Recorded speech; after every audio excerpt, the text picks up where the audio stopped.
Hello students, आज हम CPC की सेकंड प्रॉब्लम पे चर्चा करेंगे। इससे पहले एक प्रॉब्लम हम लोग डिस्कस कर चुके हैं, आप उसको मेरे चैनल पे जाके देख सकते हैं या उसका लिंक हम इस चैनल में डिस्क्रिप्शन बॉक्स में दे देंगे। आज जिस प्रॉब्लम पे हम सीपीसी में डिस्कस करेंगे ये यूपीजे 2018 और 1983 में पूछी जा चुकी है। ये प्रॉब्लम रिप्रेजेंटेटिव सूट पे बेस्ड है। तो पहले देखते हैं प्रॉब्लम क्या है। तो यूपीजे 2018 का आप सेकेंड पेपर का अनसॉल्व देखेंगे तो वहाँ पे ये प्रॉब्लम मिल जाएगी, और बैक में जाएंगे तो सेम प्रॉब्लम 1983 में भी पूछी गई थी। प्रॉब्लम क्या थी, प्रॉब्लम सुन लीजिए। A who was a treasurer of an association. A महोदय एक एसोसिएशन के ट्रेजरर थे। Misappropriates the funds of that association. A महोदय जो एक एसोसिएशन के ट्रेजरर थे, उन्होंने उस एसोसिएशन के फंड्स को मिसअप्रोप्रिएट किया। इसके बाद क्या हुआ, by A resolution of the association, उसी एसोसिएशन के एक रेजोल्यूशन द्वारा बी ए मेंबर, बी महोदय जो कि उसी एसोसिएशन के मेंबर थे, was authorised to recover the amount misappropriated. तो बी महोदय को उस एसोसिएशन ने एक रेजोल्यूशन पास करके इस बात के लिए अथराइज किया कि वो सूट लाके उस मिसअप्रोप्रिएटेड अमाउंट को ए महोदय से रिकवर कर ले। अब ये प्रॉब्लम पूछती है कि कैन बी सक्सेसफुली स्यू ए, क्या बी महोदय ए महोदय के ऊपर सूट ला सकते हैं। Give reasons for your answer, अपने उत्तर के समर्थन में तर्क दीजिए या कारण बताइए। तो अगर इस प्रॉब्लम को हम शॉर्ट में समझें तो प्रॉब्लम ये है कि ए महोदय एक एसोसिएशन के ट्रेजरर थे, बी महोदय भी उसी एसोसिएशन में एम्प्लॉई हैं। ए महोदय ने चूंकि ये कोषाध्यक्ष थे तो जो ट्रेजरी में पैसा था उसको मिसअप्रोप्रिएट कर लिया। अब उसी एसोसिएशन ने बी महोदय को एक रेजोल्यूशन पास करके अथराइज किया कि आप ए से उस पैसे की वसूली कीजिए।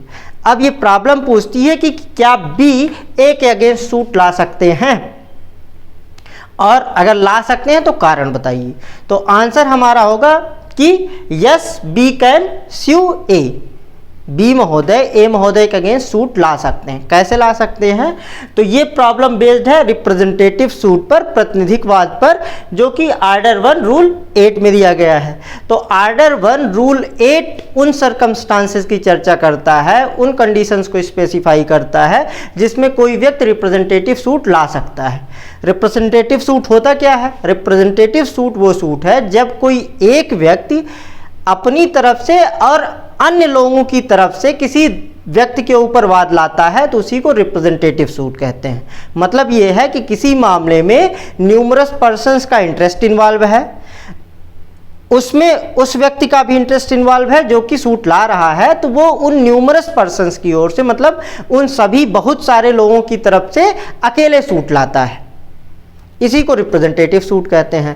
तो आर्डर 1 रूल 8 ये कहता है कि रिप्रेजेंटेटिव सूट के लिए जरूरी है कि न्यूमरस पार्टीज हो। न्यूमरस पार्टीज का मतलब बहुत सारे पक्षकार हो, मतलब किसी भी मामले में बहुत सारे लोगों का हित इन्वॉल्व हो। तो जैसे इस केस में देखते हैं कि क्या ये कंडीशन अप्लाई होती है। तो यहाँ पे ये एक एसोसिएशन के ट्रेजरर हैं, तो अगर एसोसिएशन है तो इसका मतलब बॉडी ऑफ पर्सन्स है, तो ये पहली कंडीशन कि न्यूमरस पर्सन्स होने चाहिए वो सेटिस्फाई हो जा रहा है। दूसरा ये कहता है कि the persons, all these numerous persons must have the same interest. ये जो कई सारे लोग इन्वॉल्व हैं उस सूट में, जो कई सारे लोग उस सूट के पक्षकार हैं, उनका सेम इंटरेस्ट होना चाहिए, मतलब एक ही हित होना चाहिए। अब यहाँ पे क्या है, अब यहाँ पे एसोसिएशन के फंड को मिसअप्रोप्रिएट किया गया है, तो इस एसोसिएशन के जितने भी मेंबर्स हैं उन सभी का सेम इंटरेस्ट है। सेम इंटरेस्ट क्या है कि वो एक एसोसिएशन के मेंबर थे, उसके फंड को मिसअप्रोप्रिएट कर लिया गया है। फिर ये कहता है परमिशन और direction by the court. Representative suit या प्रतिनिधित्ववाद लाने के लिए यह आवश्यक है कि या तो कोर्ट परमिशन दे, मतलब जो रिप्रेजेंटेटिव सूट लाएगा वो कोर्ट से परमिशन मांगेगा कि हम इन पर्सन्स के बिहाफ पे एक रिप्रेजेंटेटिव सूट लाना चाहते हैं। तो जब कोर्ट परमिशन दे देगा तब सूट लाया जा सकेगा। या दूसरी condition direction by the court, क्योंकि होता क्या है कि अगर एक मामले में 200-400 लोग इन्वॉल्व हैं, अब 400 लोग अगर आके वही बात कहेंगे तो कोर्ट का अननेसेसरी टाइम जाएगा, मल्टीप्लिसिटी ऑफ प्रोसीडिंग्स होगी, समय नष्ट होगा और चीज़ें हाथ पाँच हो जाएंगी। तो इसलिए अगर न्यूमरस पर्सन का इंटरेस्ट इन्वॉल्व है तो कई बार कोर्ट स्वयं डायरेक्ट कर देती है कि इन न्यूमरस पर्सन्स में से कुछ जिनको कोर्ट मेंशन कर दे, या उनको कह देती है कि आप किसी व्यक्ति को अपना रिप्रेजेंटेटिव चुन लीजिए और कोई एक व्यक्ति या 2-3 लोग आके, मतलब लिमिटेड लोग आके कोर्ट के सामने अपना पक्ष रखें। तो या तो कोर्ट की परमिशन होनी चाहिए या तो कोर्ट का डायरेक्शन होना चाहिए रिप्रेजेंटेटिव सूट लाने के लिए। अब यहाँ जो 2018 में प्रॉब्लम मेंशन की गई है, यहाँ पे कोर्ट के परमिशन या डायरेक्शन की कोई चर्चा इस प्रॉब्लम में नहीं की गई है। चौथी जो कंडीशन होती है वो होती है notice to the parties. Representative suit लाने के लिए ये जरूरी होता है कि जो व्यक्ति रिप्रेजेंटेटिव सूट लाना चाहता है वो उन सभी न्यूमरस पर्सन को जिनका कि इंटरेस्ट उसमें इन्वॉल्व है, उन सभी को नोटिस देगा कि हम इस मामले में एक रिप्रेजेंटेटिव सूट ला रहे हैं।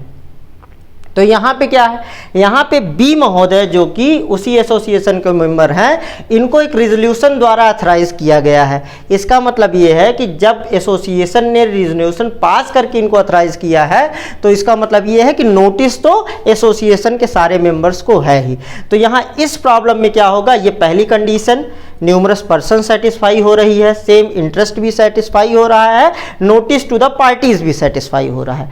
इस तीसरे पॉइंट पे परमिशन या डायरेक्शन बाय द कोर्ट पे प्रॉब्लम साइलेंट है। तो हम अपना आंसर ये लिखेंगे कि चूंकि इस मामले में प्रॉब्लम साइलेंट है, तो अगर कोर्ट की परमिशन या डायरेक्शन मिल जाता है, मतलब डायरेक्शन की यहाँ तो ज़रूरत नहीं क्योंकि इन लोगों ने इनको अथराइज किया है, तो ये कोर्ट के सामने जाएंगे, प्रेयर करेंगे और कोर्ट अगर इनको परमिट कर देती है कि आप इन सब एसोसिएशन की तरफ से सूट ला सकते हैं तो ए महोदय रिप्रेजेंटेटिव सूट ला पाएंगे। तो हमारा आंसर ये होगा कि if the court permits A can bring representative B can bring A representative suit against A, और अगर कोर्ट की परमिशन नहीं मिलती है तो ये नहीं ला सकते हैं। तो ये दूसरी प्रॉब्लम हो गई सीपीसी की जो आज हम लोगों ने डिस्कस की।